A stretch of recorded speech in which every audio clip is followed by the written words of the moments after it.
Folks, I don't know what to say. For those who don't know, I'm a huge Michael McDowell fan. I've always been.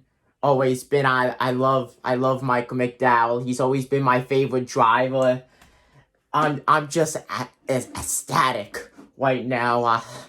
I feel like I'm Ricky Bobby in that interview. It's just I don't know what to like. My heart is pounding right now. But I gotta say, Brad Keselowski, what a horrible wreck. My heart goes out to him. I'm being honest with you, that was a horrible wreck. You never want to see a driver winning during that kind of scary wreck. You know, he went up kind of into the catch fence. But before we get to there, let's recap the entire race. So, not even 10 laps in, Deer Cope, where he hit into the wall. That goes to show that the charter system needs to be redone in some kind of way. One of the slowest cars throughout the duels, and you saw that it was kind of like a meme of everyone passing him in the second duel and almost hitting him when he was on the apron going about maybe 6 miles an hour. He didn't get through the first 10 laps. Ty Dillon should have been in the Daytona 500 100%. 100% he should have been, and I think every NASCAR fan knows that. Going back on to the race, though, huge crash, not even a full 20 laps in. I gotta say, I love super speedway racing, but it's a 200-lap race. You cannot be that aggressive when you're not even close to being halfway through. That wreck should have never happened. Of course, it was just a bad push, and it was everyone was just all packed up, and it just made a crazy chain reaction. And before I get into this video, I'm sorry if I'm, like, awful. I'm so happy. I am so happy, guys. You don't know how happy I am.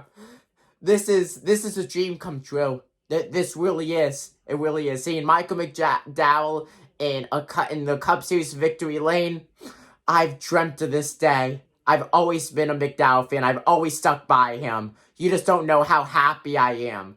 You really don't. I'm being honest, though. Denny Hamlin, who led most of the laps, I thought he was going to win. McDowell kind of stayed quiet throughout this whole race. I remember saying around, like, I think it was the lap 120 mark on, you know, how he's been quiet. Usually he's not doing the super speedway races. Only that final lap to end up winning it. I gotta say, though, after that big wreck, it was just a freight train. For the final laps of Stage 1 and all of Stage 2, it was just a long freight train. Thoughts of fog possibly ending the race early once they passed the 100-lap mark. Very, very concerned about that. Not because McDowell wasn't leading or anything like that. You know, you don't want to see the Daytona 500 cut short after almost 6 hours of rain delay. This race did not disappoint, and I just want to say thank God that Brad Keselowski walked away from that wreck. That was a very scary crash. It really was, and my heart goes out to Austin Cindric. Ran so well this entire race. Same thing with Kyle Busch. I know Bubba Wallace was involved in it. He had a very strong car. This whole speed week, he had a very strong car. My heart goes out to him as well. Overall, a crazy race, but Michael McDowell, let me say this. Michael McDowell is your 2021 NASCAR Daytona 500 winner.